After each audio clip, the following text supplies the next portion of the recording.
Ça fait 5 ans.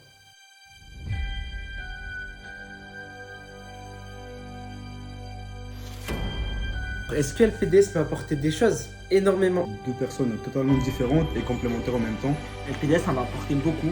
Il n'y a pas de filtre, il n'y a pas de tel public, tel âge, tu viens d'où tu viens, où ce que tu veux, il n'y a pas de porte. Et justement, on a voulu casser ces clichés-là, casser les codes aussi, également de montrer qu'on n'est pas une jeunesse qui est perdue. Comme ça, j'ai trouvé leurs actions superbes et j'ai décidé de tendre ma main également. Et je trouve que c'est extraordinaire ce qu'il a créé.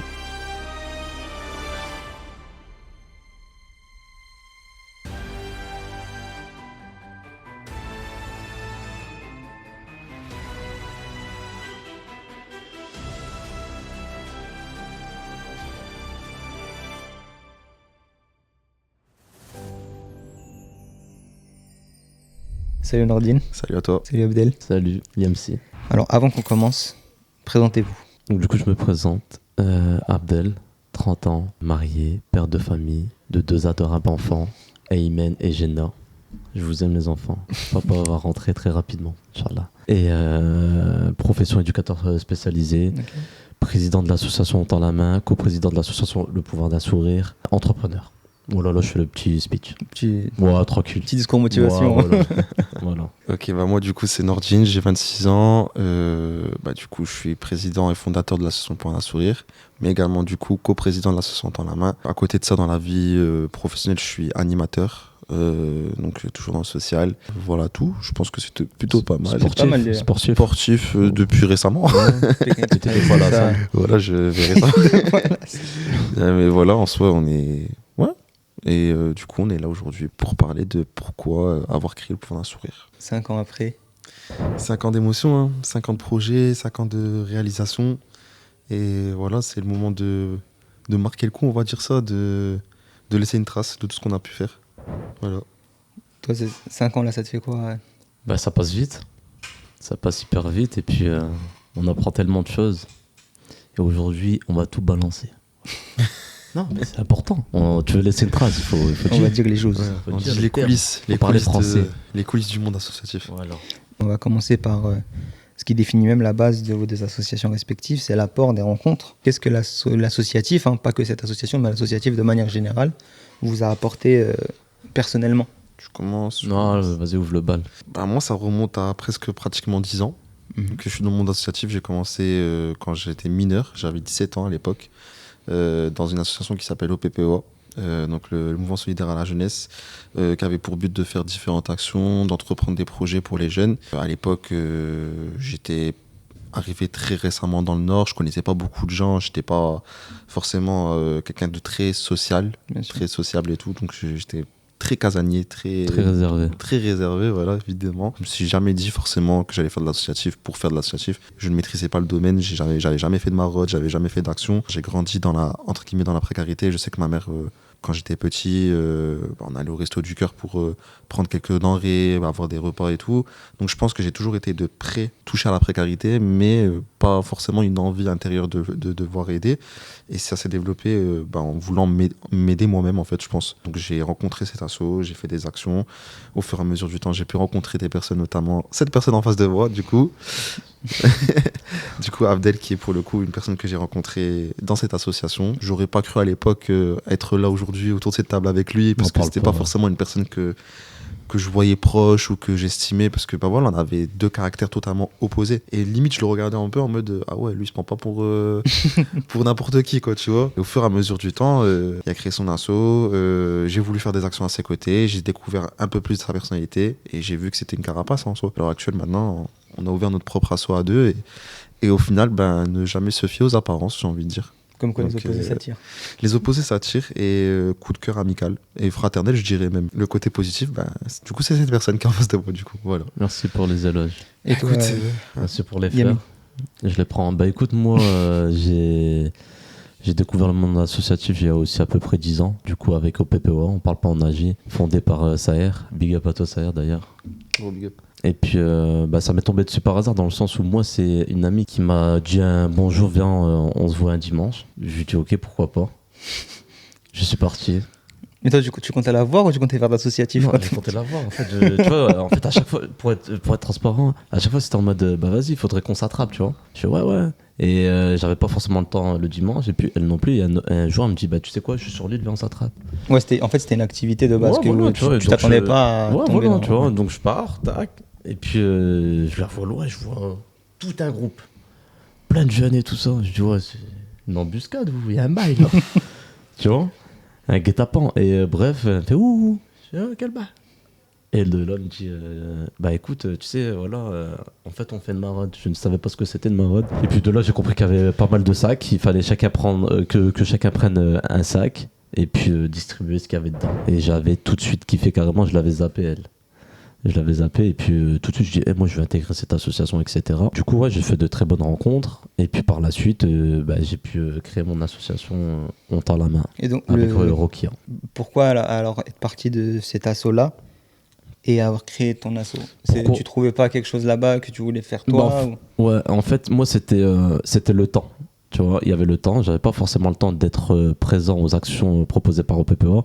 Et puis, plus on avançait, plus je m'y retrouvais pas forcément, tu vois. Bien sûr. J'estimais qu'on était, en fait, ce qui était bien, c'est qu'on était trop pour une action, tu vois. On le verra aux images qu'on va mettre de toute façon là en extrait, mais vous faisiez des maraudes des fois à 15, 20 personnes. Plus. Ah ouais, c'était des maraudes à plus de 50 personnes. Ouais, non, mais vraiment. Vous faisiez des maraudes à 50, ok, mais est-ce que les dons étaient distribués et le travail était fait ou non, c'était vraiment juste venez, on s'attrape, on s'amuse et non, on voit si on peut donner, quoi. À l'époque, en fait, c'était une asso où en fait, tu viens comme tu es, tu viens à 20 avec ton pote, avec ta famille, tout ce que tu veux, vous êtes même 50. Mais du coup, ça faisait que des fois, tu avais des gens qui venaient mais ne portaient rien, se dire ouais, ok, j'ai participé à une cause, mais j'ai pas forcément contribué jusqu'au bout du truc. Je pense que à 80%, les gens venaient aussi pour le côté ambiance. Même si du coup, il y avait ce côté action. Mais je me dis, d'un côté, c'était peut-être un peu ingénieux, dans le sens où au tout début, enfin 10 ans en arrière, une asso remplie de jeunes qui s'investissent, qui font une action, ça se connaissait pas, c'était jamais vu.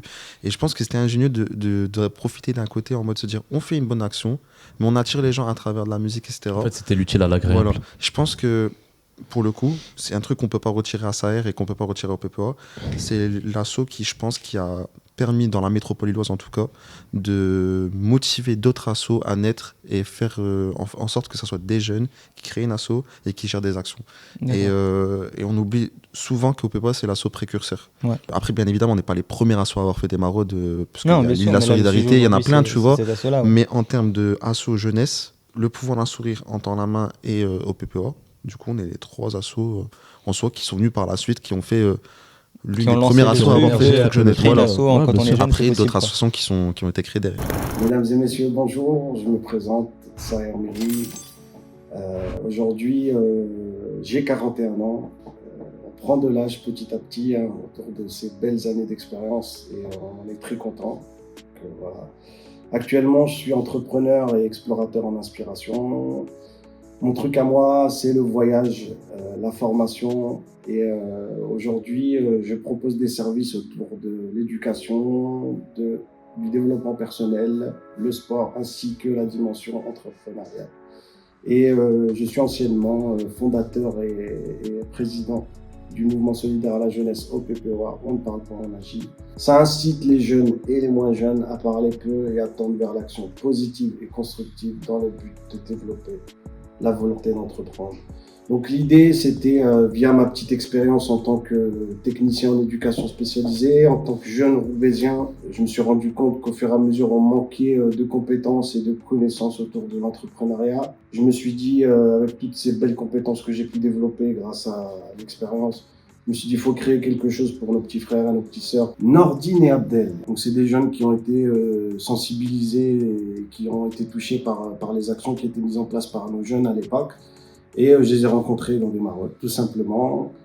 La connaissance de l'un, la connaissance de l'autre, plus la belle publicité qui était mise en place par nos jeunes et pour nos jeunes, fait qu'on s'est retrouvés dans la rue à aider son prochain, à aider des personnes qui étaient en difficulté, telles que des sans-abri. C'est important de rappeler que chez OPPO, il n'y a pas de filtre, il n'y a pas de tel public, tel âge, tu viens d'où tu viens, où ce que tu veux, il n'y a pas de porte. D'ailleurs, on n'avait pas de maison, pour vous dire, on n'avait pas de local, c'était il n'y avait pas de porte, donc on ne peut pas mettre des barrières, c'était techniquement pas possible.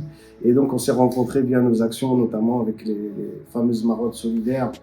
Et ça s'est fait de manière très spontanée, voilà, de jeunes garçons très, très humbles, très gentils, avec une belle volonté d'aider son prochain. Et aussi Abdel un petit peu plus foufou et qui avait des belles capacités artistiques dans le domaine de la danse et dans l'élocution, etc.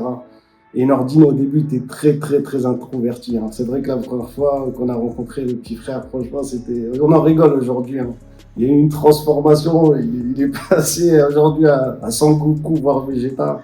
Franchement, il y a une évolution incroyable. Quand je dis ça, je le dis sur le ton de l'humour. C'est qu'au début, vraiment, c'était quelqu'un de très, très introverti, mais très respectueux, très gentil, très hnin. Et je pense, grâce à la dynamique collective et le fait qu'on était dans cette démarche aussi de responsabilisation et le fait de se retrouver avec d'autres jeunes et dans cette dynamique justement d'aider son prochain, progressivement et par la suite très rapidement, il s'est transformé en entrepreneur. Il a commencé à prendre des initiatives, à me solliciter pour avoir des responsabilités, etc. Notamment, c'est important de le rappeler, à un moment, je devais même fermer l'association, le mouvement, parce que j'avais des opportunités au Canada. À ce moment-là, je devais retourner sur le long terme. Et Nordine m'avait interpellé et m'a proposé justement de lui déléguer le mouvement pour que cette belle aventure continue. Parce que c'est vrai qu'en plus du côté solidaire, ça a permis à pas mal et beaucoup de jeunes de créer des liens familiaux, amicaux. Que si on doit parler du mouvement OPPOA, c'était vraiment une dimension familiale. Vous pouvez nous considérer comme un grand ref, comme un tonton, on pouvait t'appeler ami.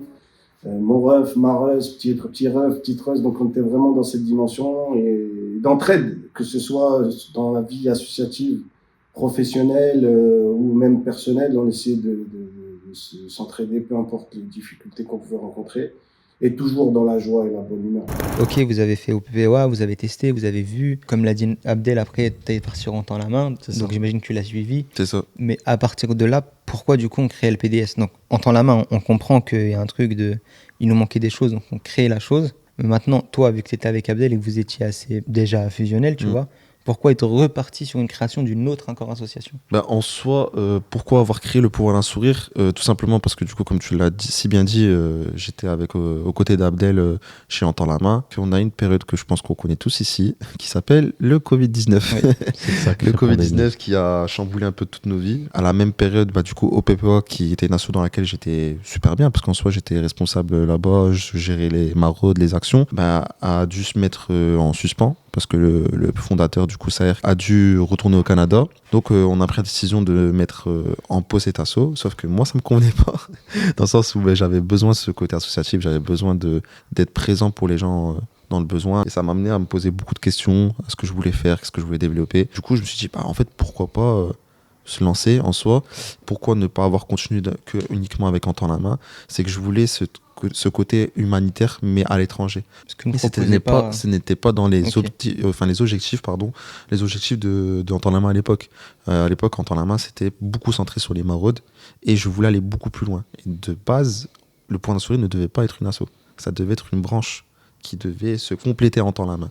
Sauf que Dieu merci et merci à tous les donateurs et donatrices qui nous suivent depuis maintenant 5 ans. J'avais lancé une cagnotte pour atteindre 100 € et on avait atteint au bout de 48 heures 1000 €. Ouais. Et après, c'est monté à 1500, 2000, 2500. En l'espace d'une semaine, on a pu financer un puits à l'étranger, financer plus de 3 maraudes. On a pu développer des colis alimentaires pour les étudiants en précarité. Et en fait, je me suis dit, les gens, ils sont vraiment en mode on y croit à ce projet. Plus que moi, j'y croyais, parce que là, je le voyais ça comme vraiment une branche. Ouais, c'était une petite parenthèse. Et dans ma nature, je suis pas une personne qui a confiance en moi dans mes projets. C'est-à-dire que si on me pousse pas, je vais pas entreprendre. Et là, de voir que les gens, en fait, croient en quelque chose, que j'ai eu une idée, en fait, en mode, je me suis dit, je vais créer le pouvoir d'un sourire. Et je me suis dit, waouh, en fait, c'est beau. Donc, viens, on va plus loin. Et jusqu'à que là, maintenant, c'est une asso à part entière. Incroyable. Parce qu'un truc que j'ai pas précisé, c'est que la première personne qui m'a suivi dans ce projet, bien évidemment, c'est Abdel. Que j'ai eu l'idée le 17 mars 2020, pour être précis. D'accord. Je l'ai appelé au soir. Je lui ai dit, écoute frérot, j'ai envie de créer mon asso parce que ça me va pas qu'on coupé poste, mais en pause et tout. Franchement, je me vois pas ne pas faire d'associatif. Est-ce que tu as des conseils et tout? Il me dit, déjà, dans un premier temps, je te suis. Je fais, comment ça, tu me suis? T'as déjà une asso, frérot. Tu me suis où? Il me dit, tu fais un projet, je te suis. Je fais, mais on va gérer 2 assos. Il me dit, tu réussis en temps la main? Je fais, ouais. Il me dit, bah, si t'es en temps la main, moi, je suis dans le pouvoir d'un sourire. Donc voilà pourquoi, du coup, ce côté coprésident et tout. Ouais. Du nom jusqu'à maintenant, en fait, c'est beau. Souvent, les gens me disent pourquoi l'avoir appelé le pouvoir d'un sourire. Il y a 2 causes derrière ce nom. Une femme que j'ai croisée en maraude avec en temps à la main, qui avait un sourire incroyable. Et à chaque fois, elle n'arrêtait pas de dire, ouais, vous avez le pouvoir d'un sourire, le pouvoir d'un sourire. Et c'est une phrase qui me restait en tête. Et la deuxième personne, paix à son âme, qui est une petite fille qui me tenait énormément à cœur et qu'on a pu soutenir pendant de longues années avec En temps la main, avec OPPOA et le pouvoir d'un sourire, Dounia. Pas son âme. Qui une petite fille qui avait une maladie dégénérative, qui a atteigné son cerveau, ses articulations, et qu'on aidait beaucoup à travers de soirées pour qu'elle puisse faire des opérations, qui avait un sourire incroyable dès qu'on la voyait. Ces 2 personnes, en tout cas, m'ont inspiré à ce nom, et à ce jour, je suis très fier d'avoir ce nom qui, des fois, peut paraître atypique, parce qu'on n'y pense pas forcément, mais c'est un très beau prénom, et pour rien au monde, un très beau nom, pardon, et pour rien au monde, je changerai le nom de cet asso. Bonjour, moi c'est Nadjet, la présidente du Courage de Dounia. Bonjour, moi je m'appelle Aïcha, je suis la fondatrice de l'association et aujourd'hui je suis bénévole au sein du Courage de Dounia. Bonjour, je m'appelle Jamila, je suis membre de l'association Le Courage de Dounia. L'association Le Courage de Dounia a été créée en 2017. Au départ, c'était que pour soigner Dounia, paix à son âme, parce que Dounia est décédée depuis 1 an maintenant. On l'a créée pour essayer de récolter de l'argent afin de la soigner à l'étranger, notamment à Barcelone, des soins qui ne sont pas pris en charge par la sécurité sociale. Pendant 5-6 ans, on a fonctionné que pour Dounia. Et depuis son décès, on a décidé d'ouvrir l'asso à tous les aidants familiaux et à toutes les familles confrontées au handicap d'un proche et d'un enfant en situation de handicap. La première rencontre avec Nordine, c'était en décembre 2019, lors de Noël. À l'époque, il était au sein du mouvement OPPOA. Spontanément, Nordine m'avait envoyé un messenger pour m'inviter avec Dounia à venir fêter Noël avec eux. J'y étais, je me suis rendu compte qu'il y avait des jeunes très motivés. J'ai trouvé la démarche vraiment formidable. Depuis, j'ai décidé de continuer à travailler pour et avec eux, pour les belles causes qu'ils défendent, notamment les maraudes et puis les aides auprès des populations très fragilisées. Du coup, depuis cet événement de décembre 2019, j'ai continué à collaborer avec Nordine et toute son équipe jusqu'à la création de l'association Le Pouvoir d'un Sourire dont Nordine est président aujourd'hui. Il a su mobiliser beaucoup de jeunes autour de la cause de la précarité, la très grande précarité. Je trouve encore une fois la démarche de ces jeunes formidable. Je me suis toujours demandé comment des jeunes peuvent, pendant leur temps libre, consacrer tout leur temps à des causes comme des SDF, des familles violentées, des enfants d'une grande précarité. J'ai jamais compris que si jeunes, on pouvait tendre la main comme ça. J'ai trouvé leurs actions superbes et j'ai décidé de tendre ma main également. Et toute mon équipe et toute l'équipe de l'association Le Courage de Dounia soutient les causes de l'association Le Pouvoir d'un Sourire et à travers elle, tous les jeunes qui se mobilisent pour de très belles causes, comme les sans-abri par exemple. Alors aujourd'hui, on continue et on espère continuer très longtemps à collaborer avec eux, l'association Le Pouvoir d'un Sourire. Alors j'ai appris très récemment que le nom Le Pouvoir d'un Sourire a été inspiré par le sourire de Dounia, paix à son âme. J'ai pris ça comme un superbe cadeau pour continuer à faire vivre Dounia à travers leurs actions. J'ai adoré quand Nordine m'a dit que ça venait de elle, mais je l'ai appris il n'y a même pas 1 mois. J'ai vraiment été flattée pour elle, pour tout ce qu'elle a apporté, tout le bonheur qu'elle a apporté autour d'elle et qu'elle continue à apporter malgré son décès. Nous sommes fiers aujourd'hui de partager ce magnifique local avec l'association Le Pouvoir d'un Sourire. Les membres de l'association Le Courage de Dounia ont offert un double de clés symboliquement parce que nous savons que tous les week-ends, il y a de très belles actions qui sont organisées au sein de ce local. Ça nous fait chaud au cœur de savoir que des jeunes d'une moyenne d'âge d'à peu près entre 20 et 25 ans se mobilisent pour de très très très belles causes. Et nous sommes fiers à notre petit niveau de contribuer à cet élan de générosité. En tout cas, nous lui souhaitons vraiment la longévité le plus longtemps possible. Donc tu crées le pouvoir d'un sourire. Mmh. Une fois que tu crées le pouvoir d'un sourire, tu aurais pu partir sur le fait de dire, pour plus de professionnalisme, je vais prendre que des vieux, que des gens assez âgés, etc. Mmh. Mais non, tu pars sur le fait, sur le principe même que faisait OPPOA, comme tu le disais, et tu dis, ok, je vais continuer sur ce truc-là de faire une association de jeunes. Ouais. Maintenant, une association de jeunes, il y a des avantages comme il y a des inconvénients. Donc, est-ce que tu peux confirme. nous en dire un peu plus sur pourquoi déjà tu as voulu faire ça et quels sont les avantages et inconvénients de faire ce principe-là d'une association de jeunes, quoi.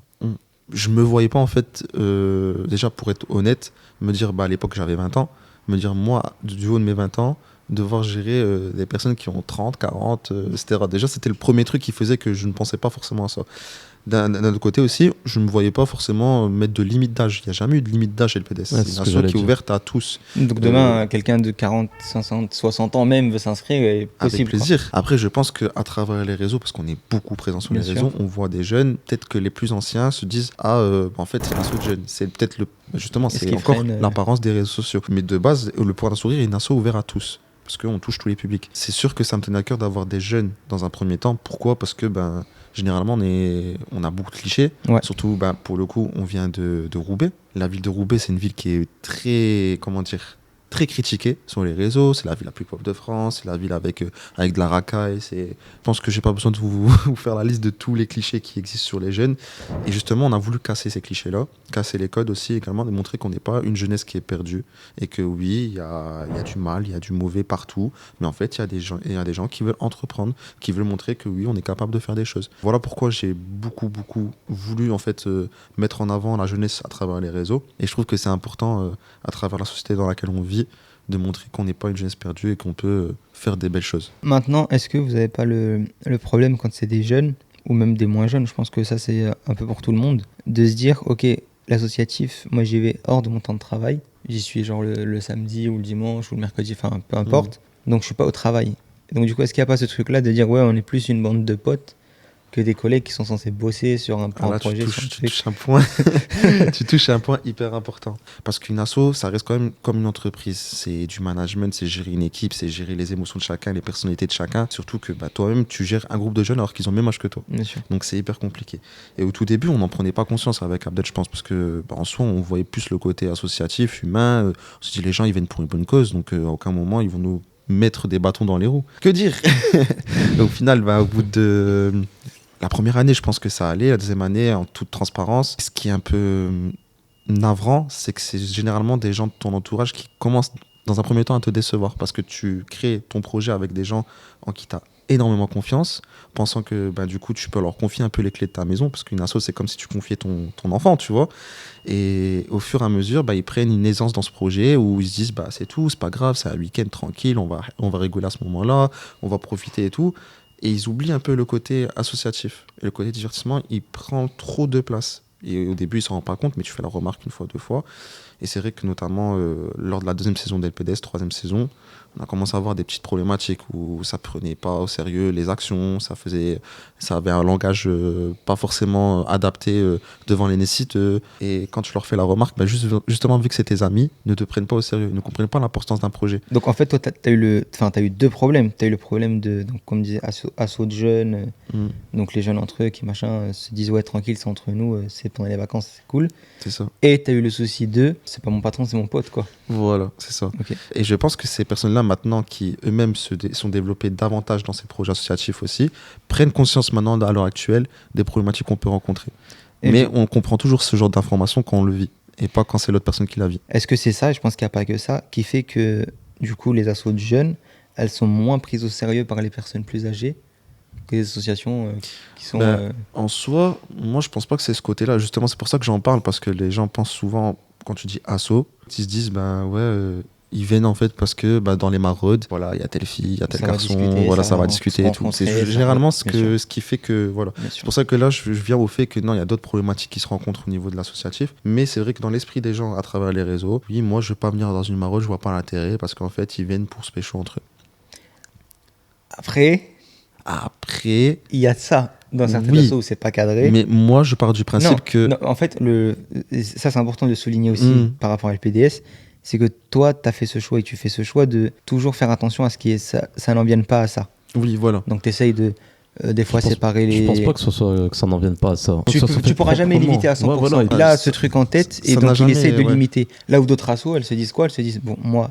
C'est pas mon problème, je fais ce que je veux. Voilà, faites ce que vous avez à faire. Tant que moi, vous me distribuez mes trucs, c'est tranquille. Mais en fait, on en vient au sujet. Mais moi, je n'ai jamais interdit à qui que ce soit de, voilà, s'il trouve son bonheur dans l'association libre à lui. Et il y en a eu. Il y a eu des mariages. Oui, voilà. Je préfère qu'il y a des gens qui se disent, bah vas-y, moi j'ai rencontré mon mari ou ma femme dans le monde associatif. Bah tu l'as rencontré dans une bonne action. Tant mieux pour toi. Bénéf pour toi. Mais qui est pas ce truc pro perso. Par contre, oui, on est une asso. Le premier but ultime, c'est de venir en aide à des gens.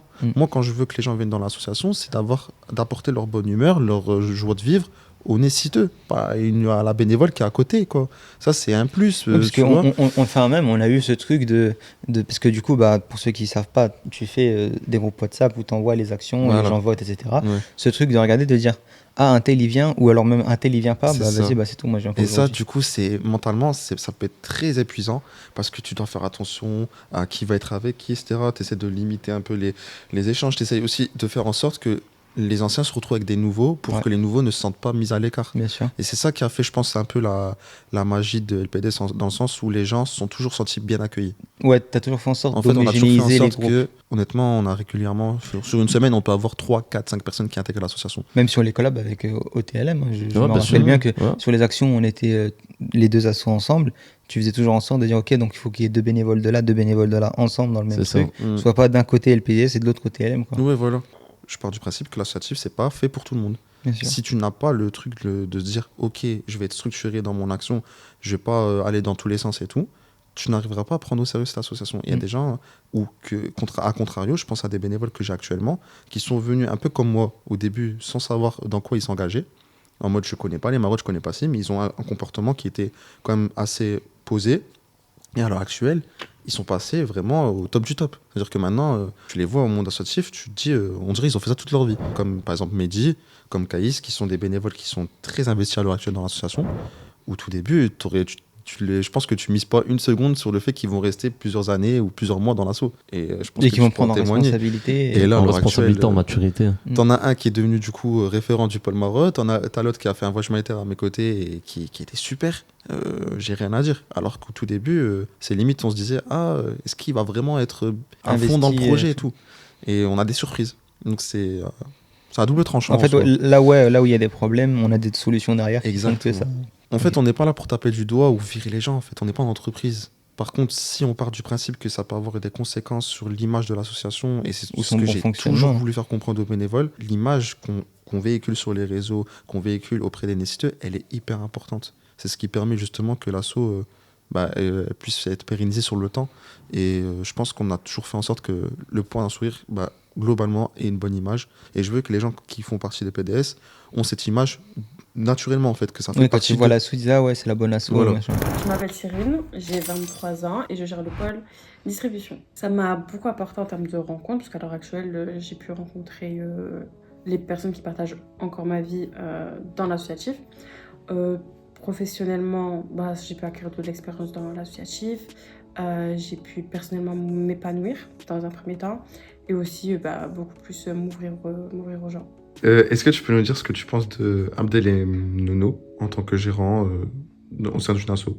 Je pense que c'est des très bonnes personnes qui ont accompli beaucoup de choses, qui ont aussi beaucoup sacrifié de leur temps pour du coup pouvoir monter leur projet. Ils ont su à la fois faire du bien à chacun d'entre nous, donc à tout ce qui concerne les bénévoles. Je pense que des fois ils se rendent pas compte aussi du bien qu'ils ont fait autour d'eux parce qu'ils ont pu vraiment réunir énormément de personnes pour une même cause. En soi, ce qui a, les difficultés qu'ils ont pu rencontrer, c'est surtout tout ce qui est comportement des personnes qui des fois viennent en pensant que, nous on pense du coup que c'est des bonnes intentions, au final non.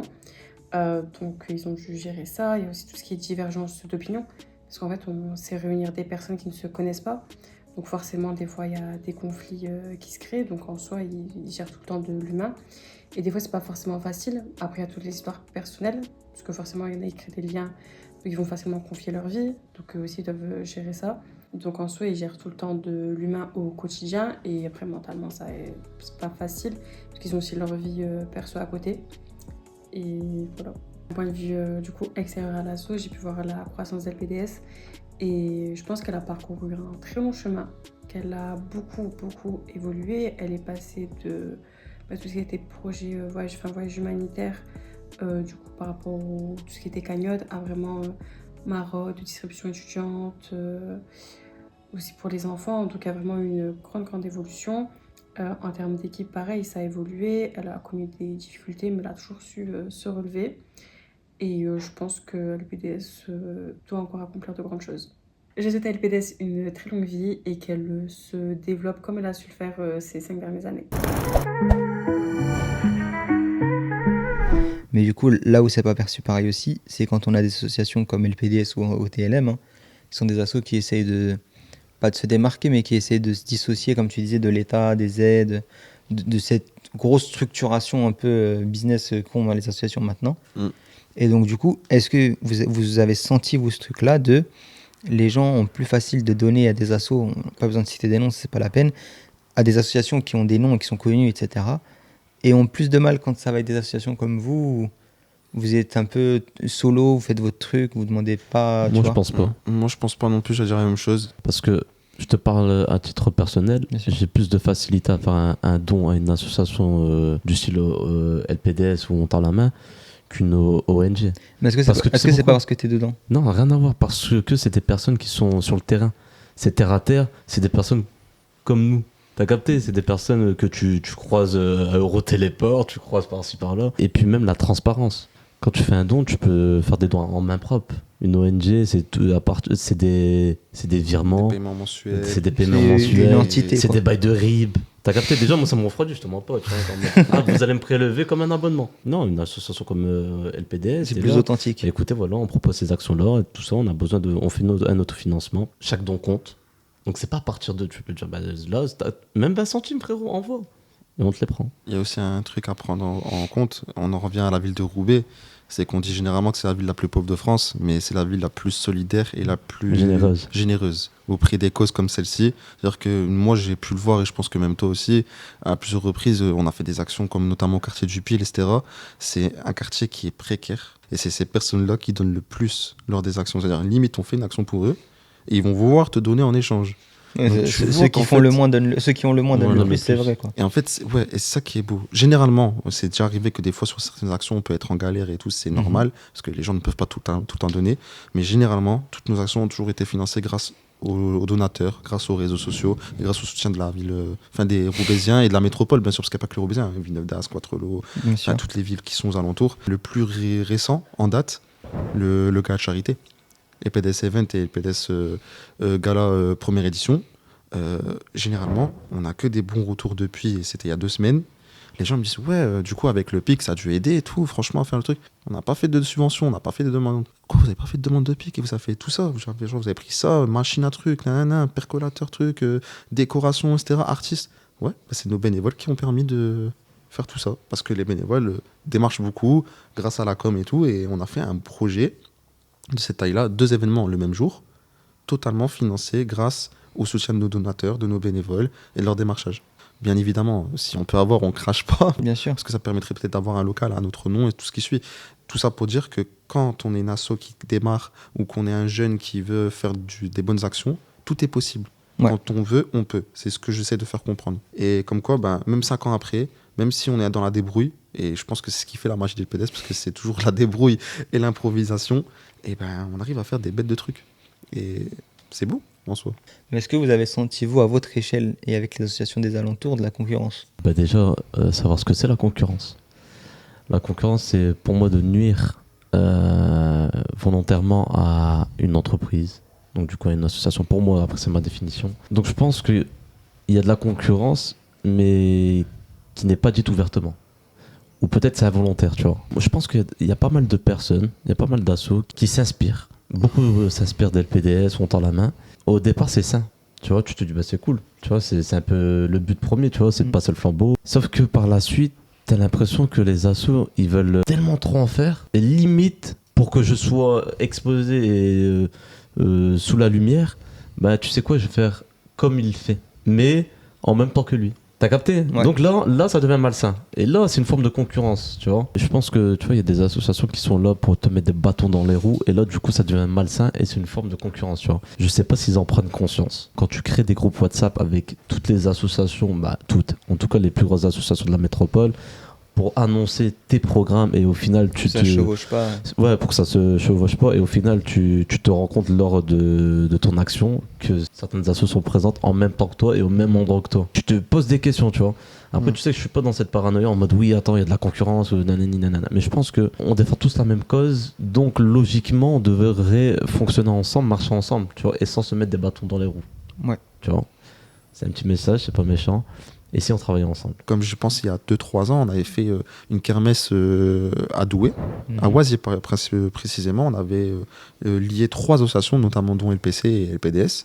On avait fait une bête de kermesse, un bête de projet. Et les petits ils avaient kiffé. Parce qu'on a consolidé nos liens, on a mis nos fonds tous ensemble. C'était super. Et c'est ce qui manque en fait à l'heure actuelle. C'est pour nous les associations locales, les associations locales, c'est ce qui manque en fait. C'est d'être solidaires entre nous et on pourrait faire de grandes choses. Est-ce que du coup cette collaboration avec LPC, elle permet d'avoir entre guillemets une antenne sans en avoir une? En quelque sorte, c'est un peu un match à domicile. Du coup, ils viennent sur l'île, ils font des maraudes avec nous, des distributions. On a même fait des autofinancements, on a fait des Pékin Express dans les rues et tout. C'est des bêtes de souvenirs. Et LPC, c'est l'une des assos qui m'a plus marqué en termes de collab. Mais après, il y en a bien d'autres, bien également, en dehors d'Entendre la main. Mais c'est qui m'a marqué parce qu'on a été créé en même temps. Les 2 assos ont été créés en 2020 pendant le confinement, si je ne me trompe pas, pour LPC aussi. Et du coup, quand tu vois l'évolution des 2 associations et je pense qu'Abdel dira la même chose. Je suis tellement fier de leur projet. C'est beau ce qu'ils font. Pour le coup, ils ont fait des bêtes de projets en Algérie, au Maroc, notamment à travers la construction de puits. Je pense au fondateur Hamza qui a son entreprise de construction de puits depuis un moment. Nous, grâce à lui, depuis 2 ans et demi maintenant, on a pu construire plus de 300 puits. Donc au final, cette collaboration, elle ne s'est pas arrêtée que sur le terrain français, sur le territoire français. Elle allait à l'international. Donc au final, d'une collab, on est sur des projets à long terme qui sont pas forcément retranscrits directement sur les réseaux, mais qui restent sur le papier, quoi. Ouais. En gros, voilà. Big up Hamza. Big up. Ouais, mais ton cœur, il est pas bien fait. En fait, tu t'appliques, t'as différentes manières de... Voilà, tu vois ce que je veux dire. Big up Hamza. T'es un bon. Les hommes. Comment on gère la communication et la production de contenu quand on est une association? J'ai envie de te retourner la question, écoute. Oui, c'est intéressant. C'est intéressant parce que moi, je peux très bien expliquer avant. Mais... Ok, je donnerai mon point de vue en tant que presta, mais moi, je veux ton point de vue, toi, en tant que président de l'asso. Comment tu vois la chose, comment tu l'envisages? Parce que maintenant, la communication, c'est un truc qui est partout, enfin, pour tout le monde, tu vois. Genre, les réseaux sociaux, tout le monde maintenant, à son échelle, que ce soit personnel ou professionnel, veut être sur les réseaux et communiquer et véhiculer une image. Maintenant, toi, c'est quoi tes directives et le truc que tu t'es fixé pour ça? Déjà, pour commencer, je ne me suis pas fixé de directive à l'époque, parce que maintenant, on a évolué à travers des qualités, parce que la technologie évolue.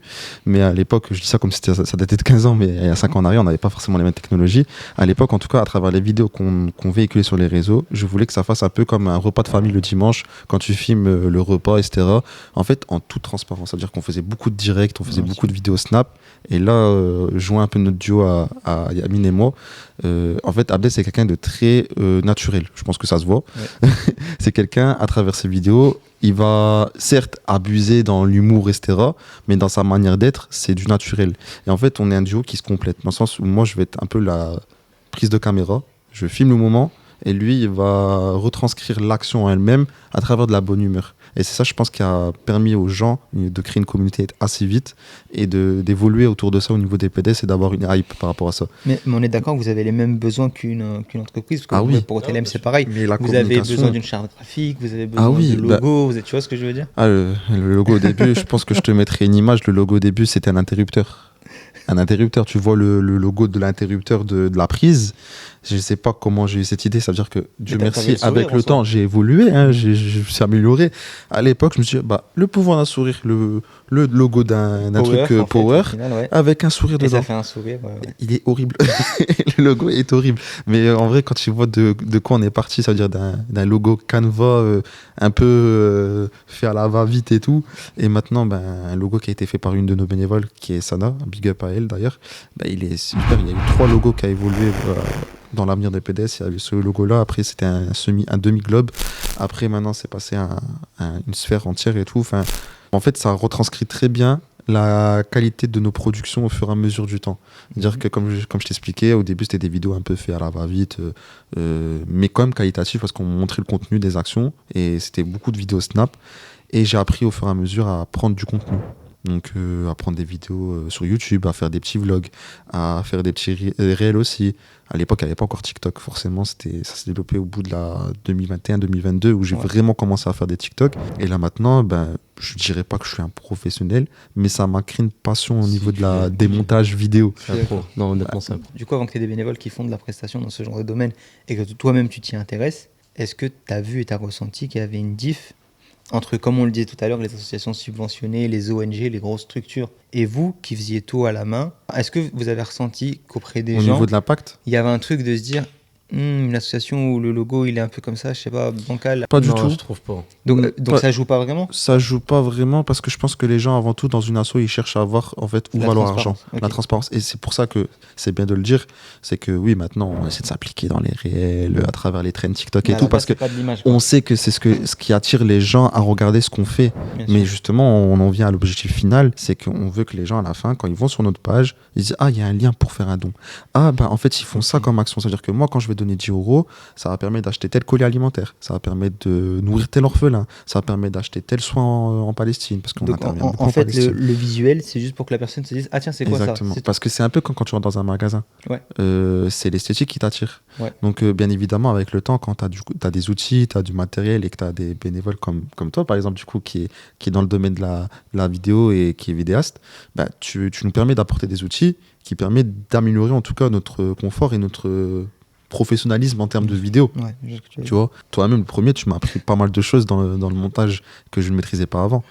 Et voilà, parce qu'avant, je faisais des montages quand même qui étaient assez catastrophiques.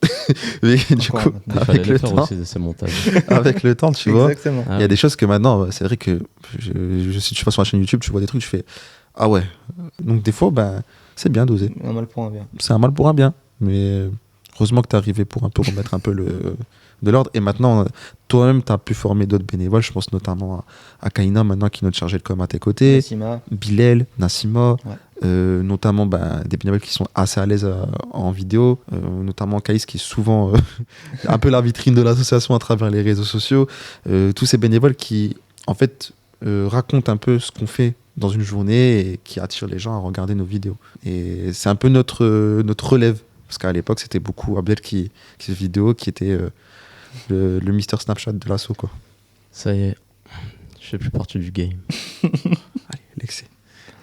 Salam alaikum tout le monde, alors je m'appelle Nassima, je suis bénévole chez Le Pouvoir d'un Sourire depuis bientôt 2 ans. Et aujourd'hui je vais vous présenter le repas que j'ai voulu organiser en collaboration avec LPDS. Pendant les 2 années que j'ai été dans cette association, j'ai pu faire différentes actions comme des repas solidaires, des maraudes, des distributions étudiantes. Et aujourd'hui, du coup, ça m'a permis de vouloir organiser de moi-même un repas. Et j'ai demandé l'aide, du coup, au Pouvoir d'un Sourire. C'est des personnes que je connais bien et c'est des personnes en qui j'ai confiance et qui m'ont aidé dans tout le long, que ce soit dans l'organisation, le jour même et dans la maraude qu'on compte faire ce soir avec le reste des repas. Pour l'organisation, du coup, moi, je me suis occupée avec des amis à moi de trouver la salle, de trouver les partenaires. Une fois qu'on a eu toute l'idée de qu'est-ce qu'on allait faire à manger, donc j'ai fait appel aux bénévoles du Pouvoir d'un Sourire pour pouvoir organiser les préparations des 600 briques qu'on a fait.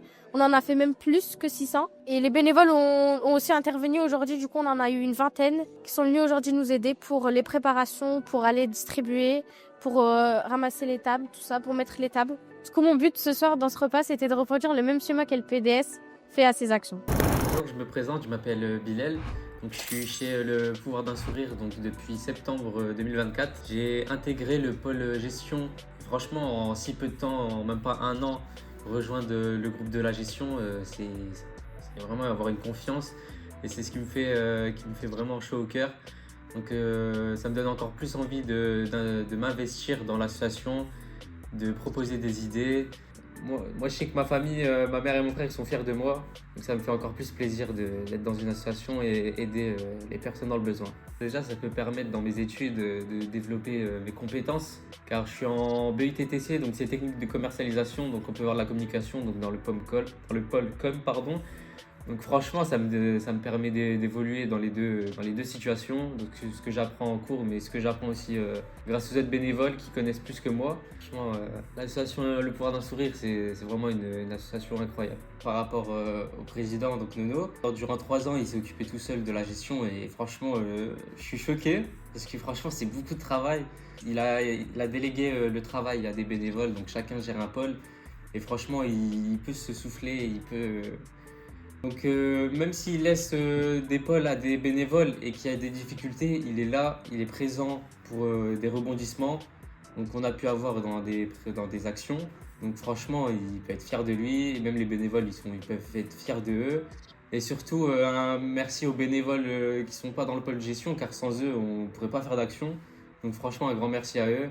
Et aussi sans vous, on ne serait rien, parce que sans dons, sans visibilité, sans partage, on ne pourrait pas avoir un maximum de visibilité. Donc on vous remercie sur ce coup-là. Et toi, Liamsi, je vais te poser la question que les Français aimeraient te poser. Ça te fait quoi en tant que prestataire de proposer justement ces prestations dans l'audiovisuel ? Moi, le ressenti que j'en ai en tant que prestataire audiovisuel, pour ceux qui ne le savent pas, parce qu'en vrai, on est des gens qui, comme j'aime à le dire, on travaille dans l'ombre de ceux qui sont à la lumière. Donc j'ai travaillé pour pas mal d'artistes, des agences d'influenceurs, des agences tout court, etc. Donc nous, on a ce truc du showbiz, comme le disent les gens, tu vois. Donc on a trop la tête dans ça. Et en fait, faire ce genre de prestations-là, en fait, il y a un mal et un bien. Le bien, c'est que du coup, ça nous permet de pas de nous remettre à notre place, mais c'est de redescendre un peu, de dire, tu vois, la tête sur les épaules. Ouais, de contribuer à un truc qui est plus grand que toi et où tu vois qu'il y a vraiment un influenceur. Tu vois, moi, demain, monter une vidéo pour un influenceur, je dis pas que c'est mal ou quoi que ce soit, mais voilà, je lui monte, il la poste, les gens, ils rigolent, j'ai eu mon argent, terminé, tu vois. Que faire, je prends l'exemple du reportage sur le voyage humanitaire qu'on a fait au Maroc, tu vois, c'est un truc qui reste, qui marque. Même moi, si je le regarde, je vais avoir des frissons d'émotion tellement c'était ouf ce qu'on a vécu là-bas.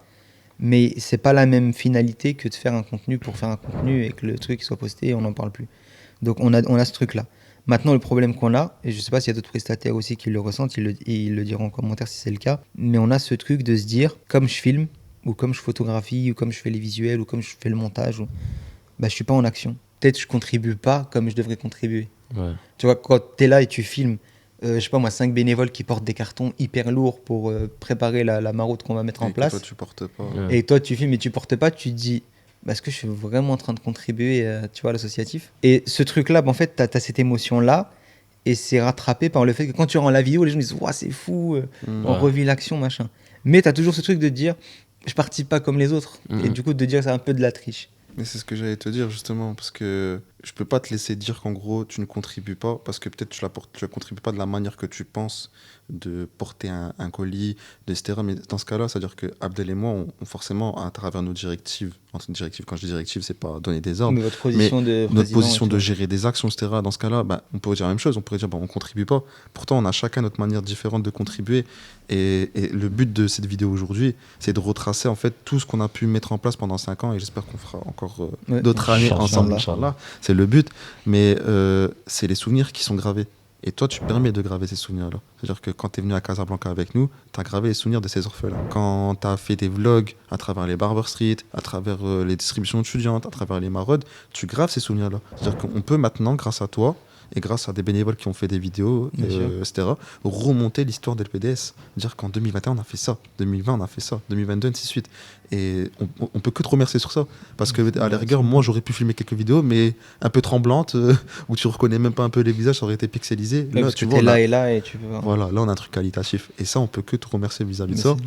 Et notamment, comme aujourd'hui, on pourra se dire peut-être dans 10 ans, 15 ans, notamment, je pense aux enfants d'Abdel, dire, papa, il a fait ça il y a 10 ans en arrière. En fait, ça peut peut-être inspirer d'autres gens à faire de même. Et c'est le but, en fait, de cette vidéo. C'est pas de se montrer, de se dire, Abdel, Liamsi, Nono, ils font ça. Ou les bénévoles ont fait ça. C'est se dire, voilà, en fait, on a commencé en étant mineurs, 17 ans, 16 ans, 15 ans. et on est 10 ans en arrière, on est encore là. Même si on touchera peut-être une personne sur 100, cette personne-là, au moins, elle aura un visuel. Parce que personnellement, moi, à l'époque, c'est à travers les vidéos que j'ai pu voir sur les réseaux, ça m'a donné envie d'en arriver là aujourd'hui. Moi, c'est à travers votre Snap que je suis en association aussi. Donc, et là, globalement, 80% de nos bénévoles qui sont dans l'asso actuellement sont rentrés grâce aux vidéos TikTok, à travers les vidéos Insta. Exact. C'est les réseaux qui font justement la magie de tout ça. Il y en a plein des thématiques que je pourrais citer qui disent que les réseaux sont négatifs, mais en tout cas pour une asso, en général, c'est très bénéfique. Donc, ok, on a dit que vous n'aviez pas d'aide de l'État. En gros, vous vous débrouillez un peu tout seul. On a dit qu'il y a des gens comme moi qui donnaient bénévolement de leur professionnalisme, si je peux appeler ça comme ça. Est-ce que tu peux nous parler des autres types de collaborations que vous avez et avec qui ? Moi, la première personne qui me vient en tête, c'est une personne que je pense que vous connaissez, qui est Youssef. Youssef qui est un très bon ami à moi, que je côtoie depuis des années. C'est une personne que j'estime beaucoup parce qu'il a énormément contribué au développement de cet asso. Par quel domaine ? Par la coiffure. Et ce qui est beau, c'est un peu le même truc que nous, c'est que ce domaine-là lui est venu à travers le monde associatif. C'est-à-dire qu'en venant faire une bonne action, il a commencé à couper, il a pris en confiance, les gens l'ont conseillé, on lui a dit tu devrais commencer à couper et tout, tu devrais lancer un Snap, tu devrais faire ci, tu devrais faire ça. Il coupait généreusement les nécessiteux. Déjà à l'époque, il avait, je crois, 17 ans, 16 ans. Et 10 ans plus tard, il a ouvert son propre salon de coiffure et il continue d'aider généreusement les nécessiteux à travers son salon de coiffure, mais aussi en se disant, alors que c'était l'ouverture de son coiffeur, et c'est un très beau coiffeur d'ailleurs, le Malaki, je vous invite à vous y rendre, franchement.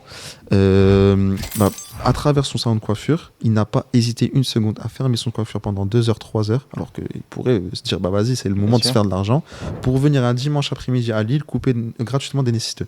Et m'amener en plus des barbeurs en plus. Et ce, à plusieurs reprises.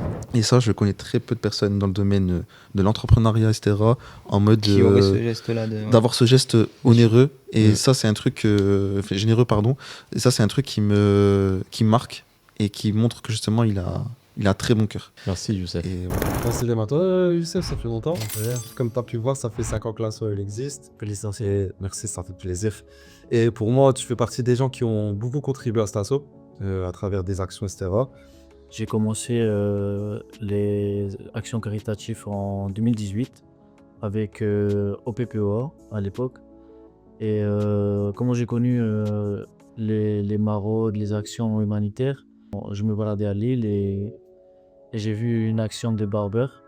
Et moi, à ce moment-là, j'ai commencé aussi la coiffure juste entre proches avec mon frère. Moi-même, mes cousins, tout ça. Et du coup, j'ai bien aimé le fait de couper des sans-abri pour les aider, mais moi, je voyais aussi l'optique de m'entraîner en même temps que je faisais une bonne action. Et suite à ça, j'ai contacté l'association et j'ai pu exercer le métier de coiffeur tout en donnant un sourire aux sans-abri. C'est vrai que tu as commencé en 2018, ça fait presque bientôt 10 ans. Ouais. Mais ce qui est intéressant aussi, c'est qu'au fur et à mesure des années, tu as beaucoup fait d'associatifs, c'est-à-dire que tu parles de couper, mais tu as aussi participé à des maraudes, distribution alimentaire, tu as aussi fait des actions avec des enfants. Ce que je trouve qui est intéressant, c'est qu'au fur et à mesure des années, tu n'as pas forcément lâché ça. Même si tu avais moins de temps, tu as toujours gardé un œil sur ça. Là, maintenant, on est en 2025. Comment tu arrives encore à contribuer à ça? Mais comment tu fais en sorte de pouvoir avoir du temps? Une fois que j'ai fini mon BTS, vu que j'ai exercé à côté la coiffure, avec les années, je me suis dit, après le BTS, je vais essayer de me lancer plein dedans. Au début, c'est quelque chose que j'avais pas en tête. Et c'est justement quelqu'un de l'association, Zino du coup, qui m'avait dit, pourquoi tu te lances pas chez toi à la maison et tu fais tes clients, tout ça. Moi, je lui ai dit, bah non, ça va jamais marcher. Et du coup, 5 ans plus tard, une fois que j'avais mis un peu de côté, j'ai réussi à ouvrir du coup mon actuel salon, Malaki. Et du coup, à côté de ça, je continue à faire de l'humanitaire parce que c'est quelque chose qui apporte non seulement aux SDF, ça m'apporte aussi à moi. Ça me laisse garder les pieds sur terre. C'est comme si j'étais payé autrement. Avec les sourires des gens, c'est chaud au cœur. Ça me fait chaud au cœur. C'est quelque chose que j'en ai besoin aussi. Il n'y a pas que les sans-abri qui ont besoin d'être soignés, d'être propres. Moi aussi, j'ai besoin de cette action-là pour se sentir bien. Me sentir bien, me sentir bien. Et voilà. Un deuxième partenaire qui n'est d'autre que Monsieur Abdeljabar, à travers son business qui permet aussi de contribuer à cette cause. Merci pour la passe. Du coup, ouais, on a ouvert un salon de coiffure avec mon ami Samassi. Ça démarre de Nono. On s'est dit pourquoi pas inviter un SDF. Jean-Yves pour le citer. Jean-Yves, ouais, Jean-Yves pour le citer. À passer une journée à nos côtés. Et puis, durant cette journée, on lui a proposé de passer au salon pour se faire couper, pour se faire beau. Et c'est ce qui s'est passé. Daoud a pu le couper. Big up à toi, hein, Daoud. Merci Daoud pour la coupe. Et il était super ému. Donc vraiment, on va mettre la vidéo. Ouais. On l'a ramené directement au salon, posé, ambiance chill.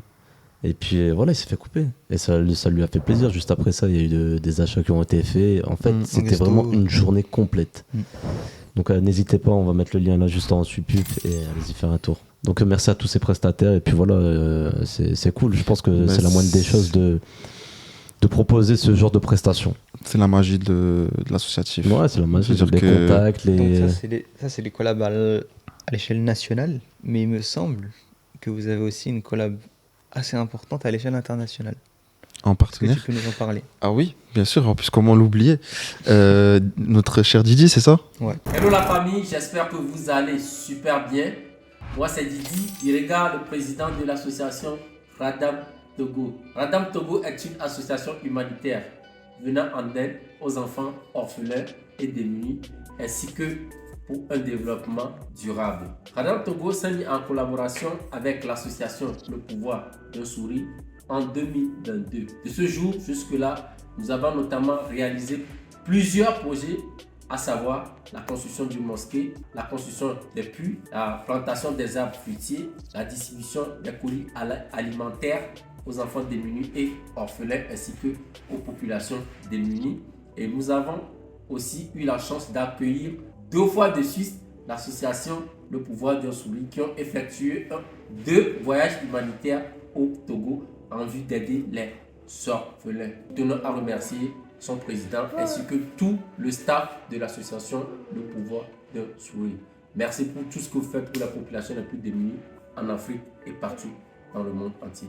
Que Dieu vous bénisse. C'est le tonton, hein. C'est le tonton, franchement, Didi, que j'ai connu à travers Instagram. À l'époque, j'aurais pu me dire compte Insta, je viens de créer mon asso, est-ce que ça a l'air fiable, etc. J'avais beaucoup de doutes. Et ce qui m'a amené à une autre rencontre qui est du coup Imed de Solid Army, avec qui il avait déjà collaboré à l'époque, où j'ai pu voir sur sa page Insta parce qu'il avait son association. Donc, ça m'a certifié en fait que ok, c'est quelqu'un de fiable en parlant du coup de Didi. Et j'ai accepté d'échanger avec lui au téléphone et tout. J'ai échangé avec Imed aussi à l'époque en disant est-ce que c'est quelqu'un avec qui je peux collaborer, partir en voyage et tout. Il m'a dit fonce, t'inquiète, tranquille et tout. Et donc en même temps, j'ai pu me rapprocher de Imed qui à l'heure actuelle, je suis toujours en contact et big up à lui parce que franchement, il a fait des bêtes de projets aussi. Du coup, j'ai échangé avec Didi longuement pendant des heures et des heures sur ses besoins, ce qu'ils avaient besoin de mettre en place. Et il faut savoir que c'était la première année d'LPDS, donc on avait quelques mois de création. Du coup, on a eu la merveilleuse idée d'aboutir ce projet, de partir du coup au Togo, aux côtés d'Abdel au Togo, du coup pour apporter notre aide à travers la construction du puits, des colis alimentaires, la construction d'une mosquée également, fourniture scolaire et autres. Et ça, c'est quelque chose qui m'a beaucoup marqué.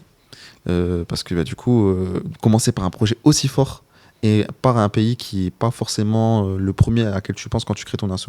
Généralement, et attention, ce n'est pas un jugement parce que c'est très très beau, généralement une asso qui se crée et qui veut faire un voyage humanitaire, le premier pays qui vient en tête, c'est le Sénégal. Ouais. Et le Sénégal est un pays qui a vraiment besoin de pas mal de choses. Mais je trouvais ça intéressant de partir sur une destination qui est peu pensée par les gens, sans prétention ultime, rien d'autre. Il y a beaucoup d'associations qui, par la suite, par le fait On qu'on a finit montré par- cette fiabilité avec ce partenaire, qui sont partis sur le terrain aussi. Avec le même partenaire? C'est ça. Par exemple, Imad qui connaissait du coup depuis longtemps Radam Togo, mais n'avait jamais mis un pied sur place, c'était plus des Imad transferts qui est à la d'argent. tête de Solid Army. Solid Army. Et ben du coup, il est parti cette année, en tant que lui, en tant que personne, tout seul. Il est parti du coup apporter ses besoins en financier, en termes de produits, de denrées alimentaires, etc. Et il m'a dit, ah ouais, je comprends pourquoi tu es parti là-bas. Et du coup, c'est un projet qui s'est déroulé en 2021 et on l'a reproduit en 2024 avec d'autres bénévoles. Et je pense que même ces bénévoles-là pourront te confirmer, c'était leur meilleure expérience. Et Didi, il a en fait cette humanité de savoir accueillir les gens avec bonne humeur, avec enthousiasme. Et je pense qu'Abdel pourra en témoigner. Tu te rappelles la scène la scène de l'aéroport? La scène avec la guitare et tout. Ça chantait Chef Khaled Aïcha. Ça chantait Aïcha de Chef Khaled et tout. Franchement, c'était une bête d'expérience. Et moi, j'en garde que des bons souvenirs. Ça reste un de mes meilleurs projets humanitaires. Et même s'il n'y a pas de comparaison à faire pour les autres. Pour les pays, même si j'ai kiffé Casablanca, bien évidemment. Et même le deuxième, mais le Togo, pour l'instant, à l'heure actuelle, c'est un des projets qui m'a plus marqué parce que c'est le premier. C'est juste par rapport à ça, c'est le premier projet. Et tu te dis, waouh, on est capable de faire ça. C'est la même chose pour ma part. Et tu sais, tu dis pas que c'est réellement. Tu réalises pas jusqu'à ce que tu arrives là-bas. On fait des virements, construction de pile. Bon, tu vois à travers les vidéos et tout ça, tu dis ouais, bien et tout ça. Mais quand tu travailles avec ce partenaire pendant plus d'1 an, et bref, quand tu mets les pieds là-bas, j'ai vu Didi, je me dis, ah, c'est la tête. C'est avec ce mec qu'on dialogue là, tu le prends dans tes bras. Je dis, ah ouais, c'est réel. Et non, c'est fort. Et puis même, au-delà de ça, la rencontre avec les jeunes et tout ça, ça m'a laissé une marque indélébile. Ouais, mais laisse tomber, c'est fort. Et là, franchement, en termes d'action, d'expérience, c'est la meilleure. Les voyages humanitaires, c'est trop fort en termes d'émotion. Quand tu le fais avec ton équipe, tu dis, ah, ok, ça se passe réellement comme ça. Je sais pas vous, mais moi, quand on est revenu du Maroc, j'ai eu un coup de blues. Genre pendant 2 semaines, j'étais en mode, j'étais pas bien, quoi. Je l'ai eu encore récemment, là, du coup, à Pour travers le dernier. Encore, Et on en revient à l'essence même de l'association, pourquoi on l'a créée, c'est le droit des enfants. C'est quelque chose qui me touche énormément. Et je connais le manque d'affection de ses parents. Que ça peut faire, ouais. Et je pense que c'est ça qui m'a toujours touché dans le droit des enfants. Donc j'ai toujours eu cette approche, en tout cas de l'orphelin, qui fait que ça me touche énormément. Et quand j'ai eu la possibilité en 2017 de partir en Algérie avec OPPOA pour mon premier voyage humanitaire, je dit, ah ouais, plus tard je veux faire ça. Je sais pas comment, mais je ferai mes propres projets humanitaires. Et du coup, quand ça s'est concrétisé avec le Togo, je me suis dit, ah ouais, je comprends en fait ce qui c'est. En fait, d'avoir l'affection de ces enfants. C'est-à-dire que c'est des enfants qui eux-mêmes ne connaissent pas l'affection parce qu'ils n'ont pas ça en temps normal. Ils viennent, ils te font des câlins, ils t'embrassent, ils sont là en mode t'es mon frère, etc. Tu peux être mon papa. C'est des mots qui sont forts, mais j'ai déjà entendu ça. Tu peux être mon papa, s'il te plaît. C'est des choses qui te prennent au cœur. Ça me travaille. Je suis en mode. J'ai envie de l'adopter, limite. Sors-moi le papier. Sors-moi le papier, je le prends, tu vois. Toi aussi, hein. Non, mais lui, c'était. Même en rentrant, tu vois, tu le dis, c'est dans l'euphorie, c'est sur le coup, tu vois. Même en rentrant, non, il manque trop. J'ai envie au moins d'en sortir un de cette galère, tu vois. Et puis, non, mais c'est pour ça que c'est compliqué, tu vois. En fait, d'arriver là-bas, c'est tellement de joie, d'amour, etc. Mais les au revoir, c'est. En fait, ce qui est dur, c'est de se dire, on est venu, on a contribué. Ouais. Là, quand on va repartir, on va être dans la même misère que quand on les a trouvés. Sauf que tu vas laisser un souvenir. Et puis après, tu laisses une solution, un souvenir. T'as apporté quelque chose, des outils, tu vois. T'as apporté des souvenirs, t'as apporté. Et même, je vais plus loin. C'est que quand tu regardes, enfin, du coup, je te coupe vite fait. Enfin, je vais même plus loin. Quand tu regardes pour le Togo, en soi, on n'a jamais coupé lien. Parce que le projet, il est continuel. Oui. On a commencé en 2021. Quand je dis 2021 et 2024, on est reparti. En 2022-2023, il y a eu des projets qui ont été mis en place quand même. Il y a eu notamment des cols alimentaires, il y a eu des actions pendant le ramadan, il y a eu des soins médicaux qui étaient apportés aux enfants, des cadeaux, etc. Donc en soi, il y a toujours cette continuité. C'est-à-dire que d'une manière ou d'une autre, certes, on ne pourra peut-être pas faire pour tous les pays des gros projets chaque année et tout, parce que sinon, dans ce cas, tu te retrouves avec 5 voyages humanitaires, mais dans la même année, faire 5 projets énormes pour ces pays, parce que tu es déjà parti, c'est compliqué. Mais au moins d'avoir ce truc en mode, on a une pensée pour vous, on vous apporte ça, et en fonction de vos besoins, on complète. Et pour moi, c'est devenu limite un peu ma famille au Togo, en fait. Je me sens togolais. Je me sens togolais. Comme quand je suis parti à Casablanca, je me sens marocain. Pourtant, je ne suis pas d'origine marocaine, mais je me sens marocain. Algérien. Et on est tous pareils. Avant de passer à la deuxième partie de cette émission, on va poser la question qui fera transition. Est-ce qu'on peut dire, et si oui, en quoi, la gestion d'une association est pareille à celle d'une entreprise? Salut, moi c'est Samassi, j'ai 29 ans, je suis préparateur en pharmacie, je suis aussi apporteur d'affaires dans une maison de matériel médical et je suis associé dans ce centre de coiffure pour KM Barber avec Abdel.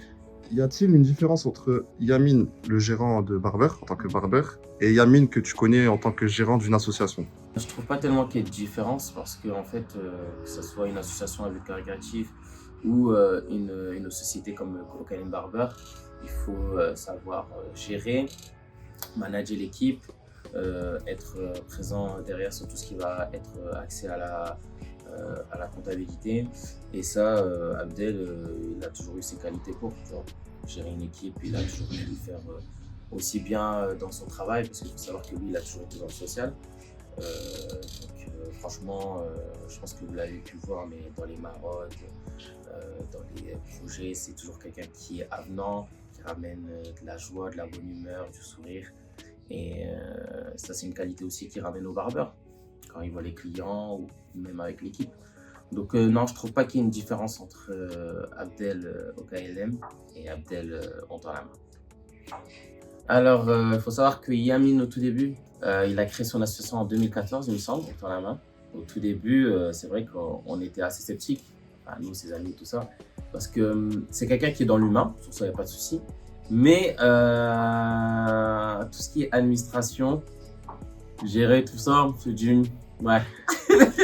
L'association, c'est pas que aller sur place et aider les gens, c'est aussi avoir une certaine compétence dans l'administration, c'est-à-dire déclarer la société et faire des mises en place. Et du coup, lui est quand même allé à l'encontre de tout ça et il nous a surpris, hein. C'est-à-dire que de base, sa société, il a dû la déclarer, il a dû faire différents process que je ne connais pas.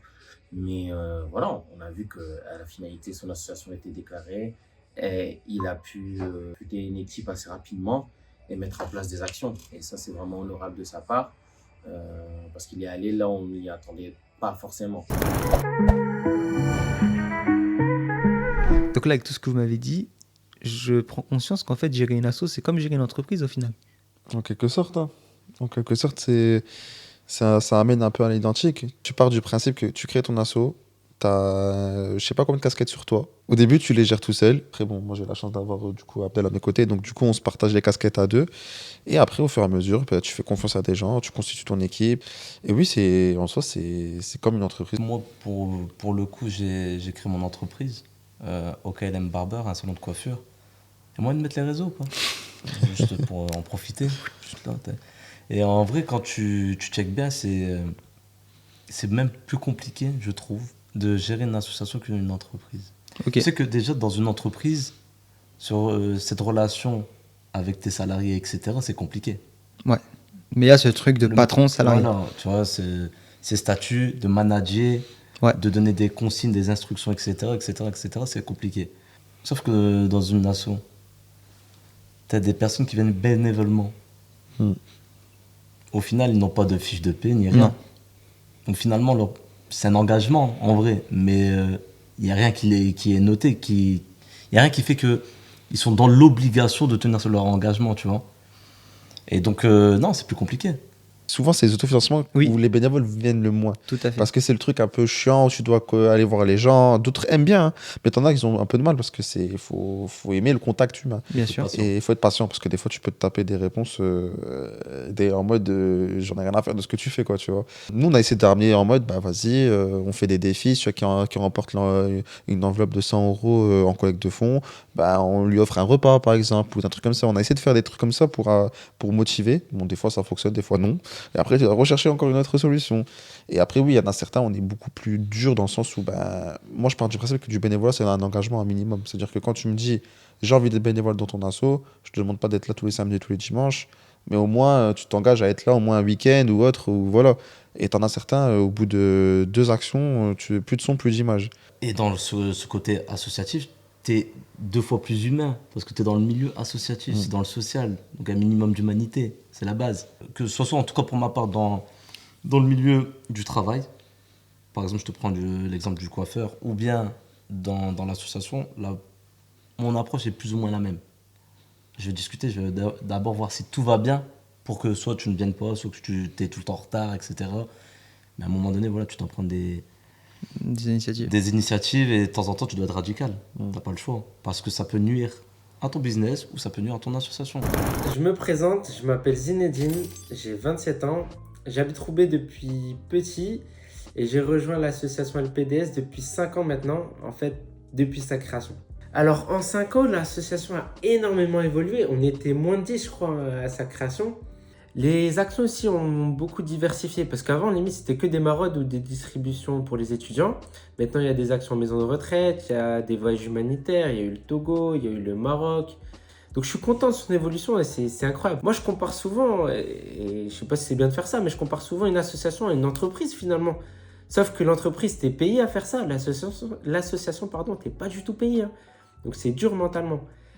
Et donc non, bravo pour tout ce que tu as fait, Nordine, et j'espère que voilà, sache que chaque choix que tu as fait, faut pas avoir de regrets, parce que on reste des humains avant tout et c'est compliqué. Est-ce que gérer ça, plus gérer, parce que du coup, forcément, si l'association t'apporte pas de revenus, tu es obligé de travailler à côté, on est d'accord ? Bien sûr. Est-ce que le fait d'être comme ça partout, ça n'a pas un impact sur la santé mentale, quand on doit tout gérer en fait ? En vrai, moi je peux vous laisser ça de reste pour lui. Surtout, là je t'écoute, vas-y, c'est lui. En fait, ouais, c'est très délicat parce que c'est pas forcément le fait de ne pas avoir de salaire ou autre et de travail à côté qui te pousse mentalement à peut-être être épuisé ou autre.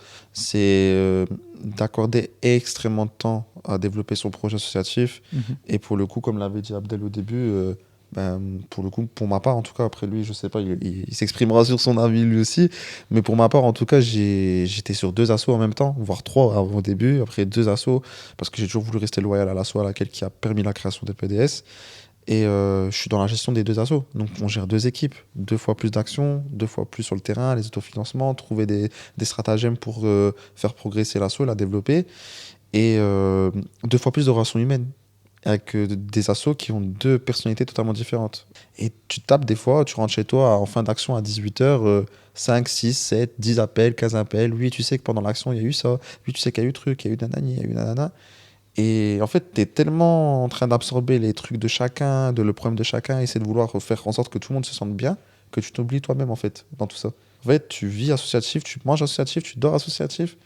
Et au début, je ne m'en rendais pas forcément compte les premières années. Plus le temps passait, plus, surtout ces derniers temps, où là, j'ai vraiment une fatigue parce que même partir en vacances, la dernière fois que je suis parti en vacances, je ne me rappelle même plus. C'est-à-dire que les voyages humanitaires, c'est très très bien, bien sûr, bien évidemment. Tu souffles, tu respires, mais ce n'est pas tes vacances, tu travailles. Faut pas croire qu'en voyage humanitaire, tu pars au Togo, par exemple, pour le coup, vas-y, je suis parti en vacances en train de kiffer en jet ski ou je ne sais pas quoi. Certes, c'est un moment d'apaisement, c'est un moment d'échappatoire et c'est un très très beau pays, mais tu travailles parce que tu finis, tu rentres, tu calcules la journée de demain pour les enfants, etc. Ton cerveau est toujours en marche, constamment. Plein de fois, lui m'a fait la remarque, il me dit oui, tu dois faire attention et tout. Je dis ouais, mais je fais comment ? Si toi tu lâches, entre guillemets, parce que c'est pas qu'il lâche, mais du coup, il y a sa vie de famille, etc. Moi, en fait, en soi, j'ai un peu pris le dos sur ça, et c'est volontaire, attention, c'est pas imposé, c'est moi qui a voulu ça. Si moi aussi je lâche le bateau, qui le tient ? C'est-à-dire que moi, je pars du principe que quand je crée quelque chose, je veux pas qu'il y ait une fin en mode parce que je suis plus en rigueur de tenir. C'est que vraiment, en fait, je suis arrivé à bout de mon objectif, et pour moi, j'ai encore plein d'objectifs à atteindre. On a encore plein de choses à faire. Et du coup, jusqu'à m'en tuer peut-être mentalement, être épuisé mentalement. Dieu merci, maintenant, cette année, j'ai appris à déléguer davantage. Bon, des fois, il y a des flops, c'est normal. Il y en a certains qui apprennent et tout. Je pense notamment à Caïs, à Marwan, qui sont montés récemment en gestion, qui sont de très, très, très bons éléments. Et à cette heure-ci, maintenant, j'ai beaucoup plus de temps pour moi. Il faut que j'apprenne encore à déléguer, il faut que j'apprenne encore à me décharger, mais j'ai toujours ce besoin d'être là. Salut tout le monde, donc moi je m'appelle Caïs, bénévole chez Le Pouvoir d'un Sourire et aussi responsable du pôle Maraude. Donc dans la vie, je travaille dans le bâtiment. Donc Nono et Abdel, franchement, ils me font des très très très bons retours. Surtout depuis que j'ai eu la responsabilité du pôle Maraude. Là, prochainement, on va faire une autre Maraude avec un restaurant mystère. Nono comme Abdel, franchement, top. Ma relation avec Nono, elle est très fusionnelle depuis que j'ai intégré l'asso. Au début, j'étais un peu timide, lui aussi, après c'est normal. Et au fur et à mesure, c'est devenu un entourage très très très proche, que ce soit Nono ou même d'autres bénévoles. Ce que je veux dire, c'est que on s'encourage dans tous les domaines, pas que l'associatif. Et je pense que ça joue un rôle primordial dans l'association, le fait qu'on soit fusionné à l'extérieur et qu'on soit aussi fusionné dans l'association. Donc honnêtement, en toute transparence, on m'avait déjà essayé de me faire monter en gestion au cours de l'année, sauf que ça s'est très mal passé, j'étais débordé, j'arrivais pas trop à gérer. Et maintenant, au fil du temps, Nono m'a fait plus confiance, enfin Nordine, parce que c'est pour les intimes. Nordine m'a fait monter en gestion et franchement la pression elle a rebaissé, j'arrive plus à gérer et il n'y a aucun souci par rapport à ça. Et voilà, tout se passe pour le mieux. Je m'appelle Marwan, j'ai 20 ans, j'habite à Lille et je suis responsable du pôle social.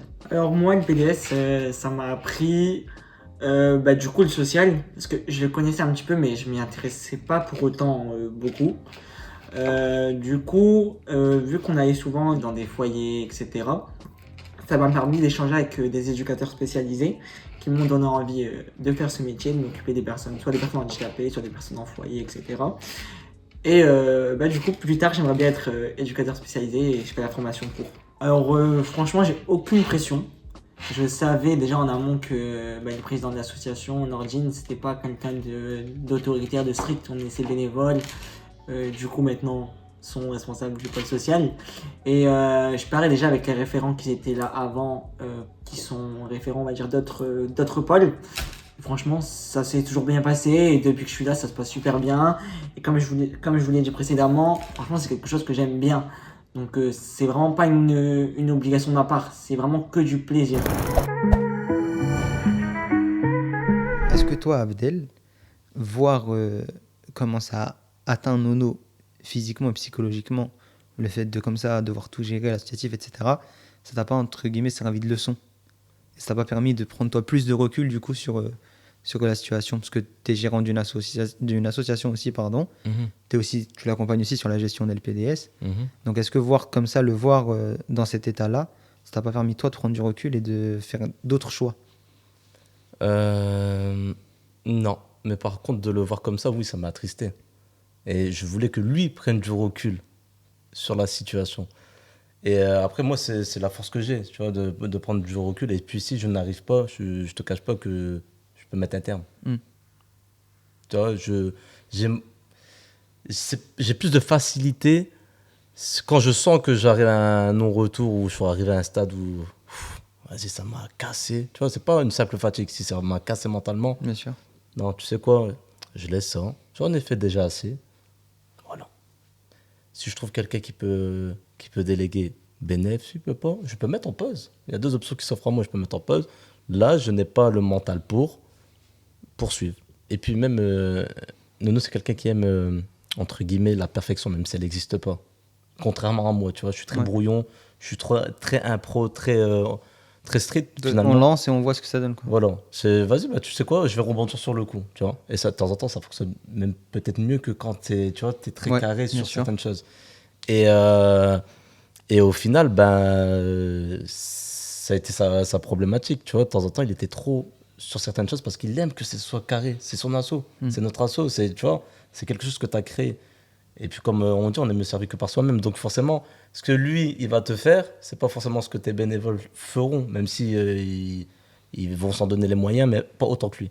Tu vois. Tu as pu prendre du recul et ouvrir d'autres business à côté. Est-ce que tu penses que gérer une association aujourd'hui, c'est un moyen d'être apte à pouvoir gérer une entreprise demain? Bien sûr. Ah, bien sûr. À partir du moment où tu sais gérer une association, tu sais gérer une équipe, tu sais gérer une logistique, tu sais gérer une communication, c'est tout ce qu'on retrouve dans un business plan. J'ai d'être ça.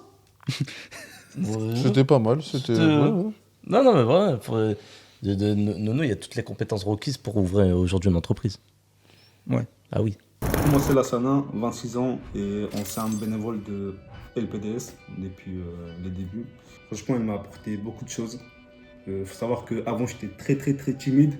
Même, je sais pas, parler avoir un petit dialogue et tout, je sais pas. Et franchement, du coup, grâce aux accents, le fait de faire des maraudes, du coup, de parler fréquemment avec des gens, que ce soit les sans-abri, les étudiants, tout ça, du coup, forcément, ça m'a permis de m'améliorer. Même au niveau de l'école, au niveau de zéro et tout, du coup, j'ai remarqué, comparé à mes débuts, qu'il y avait une très très grosse amélioration. Et franchement, ça, c'est en partie grâce aux associations, quoi. J'ai quitté l'asso parce que je pensais que j'ai donné du mieux que je pouvais. J'étais arrivé à terme. J'ai donné tout ce que je pouvais donner, que ce soit au niveau des actions ou au niveau du voyage humanitaire. Donc du coup, pour moi, c'était une très très grosse conclusion de finir avec ça. Du coup, la meilleure action que j'ai faite de toute ma vie, quoi. Et non, franchement, après, je me suis rendu compte qu'il y avait déjà un groupe, un noyau qui était en train de se créer, du coup, avec les nouveaux bénévoles, les jeunes et tout. Et du coup, c'est tout. Après, nous, notre but à nous aussi, c'est de passer le relais. Enfin, on sait qu'on n'est pas là éternellement, du coup, on essaie d'apporter notre pièce à l'édifice et puis passer le relais aux nouveaux bénévoles qui, eux, du coup, finiront le travail que nous, on a commencé. Alors Yamin. Oui, mon petit Yamin. Monsieur les MC. Comment on vit la paternité quand on est quelqu'un d'aussi demandé que vous? On le vit très très très bien. Parce que tu restes concentré que déjà dans un premier temps sur ce nouveau statut qu'est la paternité. Et tu fais abstraction de tout le reste. Quand je dis tout le reste, c'est tout ce qui est travail, association, donc, etc. T'es pas du genre à dire ouais, j'ai trop de trucs à gérer et tout, la famille un peu de côté. Non. En fait, tu vas mettre le reste de côté. Tu vas mettre le reste de côté plutôt que mettre la famille de côté. Oui. La famille, non, jamais, toujours. Mais comme je t'ai dit, j'ai le sens des priorités. Je sais prendre du recul. Ça veut dire que j'ai un heureux événement qui est 2 heureux événements. Donc forcément, je vais moins accorder de temps à certaines choses. Je peux pas me dire aujourd'hui, je vais faire du bien autour de moi alors je n'en fais pas dans mon foyer. Pour moi, ça n'a pas de sens. Après, ça ne regarde que moi, tu vois. Parce que pour moi, la différence entre vous deux, elle est là, en fait. C'est que, Yamin, toi, tu arrives à mettre ta famille, à te mettre toi, au final, au cœur du truc et faire graviter tout le reste autour. C'est ça. Là où toi, tu as mis l'association au cœur de tes décisions, de tes projets, etc. Et tout gravite autour de l'association. Je pense que c'est là où elle est la différence entre vous deux. C'est pour ça que toi, tu arrives à maintenant extérioriser, à faire d'autres choses, d'autres projets, te concentrer sur ta famille, pas forcément être tout le temps là, etc. Et là où toi, tu es 24/24 concentré sur l'association, parce qu'en fait, c'est ça le cœur de ton truc. Mais pourquoi vous avez cette différence-là tous les deux, alors que au final, vous aviez créé l'asso ensemble, tu vois? Je pense. Pourquoi? Parce que du coup, on n'a pas forcément le même vécu. Ouais, bien sûr. On n'a pas forcément le même entourage. T'es marié, c'est autre chose. Ouais. Quand t'as un enfant, c'est autre chose. Quand t'as 2 enfants, c'est autre chose. Donc forcément, tu as des priorités, comme je te disais. Donc je pense que le jour où son statut changera, forcément, ses priorités changeront. Et en attendant, justement, notre but premier, notre objectif premier, c'est justement de laisser une trace indélébile, passer un message, passer le flambeau, et déléguer un maximum et compter sur cette longévité, Inch'Allah, on le souhaite. Inch'Allah. Pouah, j'ai d'être ça. J'ai même mal au crâne. Oui. Alors, quel avenir tu vois pour tes enfants et est-ce que tu les pousserais déjà à faire de l'associatif dans un premier temps et dans un second temps autant que toi? Alors, pousser à faire de l'associatif, je ne pense pas. Ah là, je te le dis. Éduquer mes enfants sur la solidarité, etc., oui. La prévention, etc., oui, elle se fera. Maintenant, pas forcément intégrer le monde associatif. C'est différent. C'est-à-dire, oui, les valeurs, le partage, etc., la solidarité. C'est venez les enfants, on fait une maraude ensemble, mais pas... Oh, ça c'est prévu, quand même. Mais genre pas... Pas de là... Intégrer, créer une asso... Intégrer, créer, prendre la relève, c'est après son bon vouloir. Que jeunesse se fasse. Fiston, s'il te plaît, reprends l'entreprise, vraiment. C'est important pour moi. Non, mais c'est... voilà, éducation, inculquer... Et puis le reste se fera automatiquement. Tu serais pas dans le truc de dire non. Demain je veux que mon enfant reprenne au TLM quoi. Non, c'est comme si je te disais je veux que demain mes enfants reprennent mes commerces. Non, sur ça, Medine, je sais pas si vous êtes d'accord avec ce qu'il a dit, mais je trouve qu'il a dit une très belle phrase et il disait Si demain mon fils il vient et me dit papa, moi je veux faire comme toi, je veux faire du rap, il a dû rééchouer. Ah bah voilà. À partir du moment où le mec il veut faire comme moi, c'est qu'il y a un problème. Déjà, je lui souhaite beaucoup mieux. Parce qu'il n'a pas exploré, il n'a pas cherché de lui-même ses idées. Et l'idée, c'est que c'est pas de faire ah, j'ai fait comme papa. Peut-être que l'enfant, finalement, il voulait faire autre chose. Comment je vois la chose, hein. Après il faut vivre le jour. Bien sûr. C'est que, fiston, voilà mon parcours. Voilà mes erreurs. Voilà ce que j'ai fait, ce que j'ai voulu faire, ce que j'ai regretté, etc., etc. Maintenant, voilà, tu as les outils. Aujourd'hui, je travaille dur pour te donner les outils. Si aujourd'hui tu veux faire tes choix. bêtes d'études, tu le feras parce que Ouais. j'ai travaillé dur pour que tu Bien puisses sûr. les faire. Maintenant, tu n'es pas obligé de faire des études pour réussir ta vie. Discutons, échangeons, et puis, comme je te disais, jeunesse se fera. Mais je serai là, dans tous les cas, associatif ou pas, tant que ils ont cet esprit de solidarité, ça me convient amplement. Ça te va. Yamine. Yamine. C'est moi. Ça fait. Yamine, Nordine. Ça fait 3 ans qu'on parle, c'est bon. Ça fait 5 ans qu'on parle. Ça date. Yamine, Nordine, merci. On est arrivé au bout de cette interview. Qu'est-ce qu'on peut vous souhaiter pour la suite?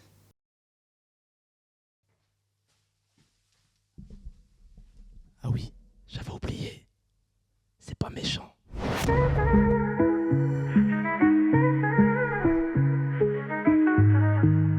Le pouvoir d'un sourire. Je me lève avec le sourire, vibe positive dans la tête. Chaque jour une chance, faut que ça brille dans la fête. Un sourire c'est gratuit, mais ça vaut des millions. C'est le détail qui transforme une vibe en ambition. T'as vu les vrais délires commencent par une vibe simple. Un regard qui s'éclaire et tout le monde se rassemble. La vie c'est dur parfois, ouais je le sais bien. Mais souris d'abord et le reste ira bien. On partage la force, on distribue la joie. Le pouvoir d'un sourire, c'est ce qu'on porte avec foi. Rien qu'un sourire posé, c'est une énergie qui frappe. C'est contagieux, frérot, ça fait lever la Ouais, un sourire pour la vibe, un sourire pour la team. Un éclat de bonne humeur dans la tête, ça se transmet vite. Pas de stress, pas de drama, on avance, on inspire. Le pouvoir d'un sourire, c'est la force, c'est l'avenir. Souris à la vie, elle te le rend sans limite. Le pouvoir d'un sourire, frérot, c'est ça le vrai hit. Le pouvoir d'un sourire, c'est simple, mais ça change.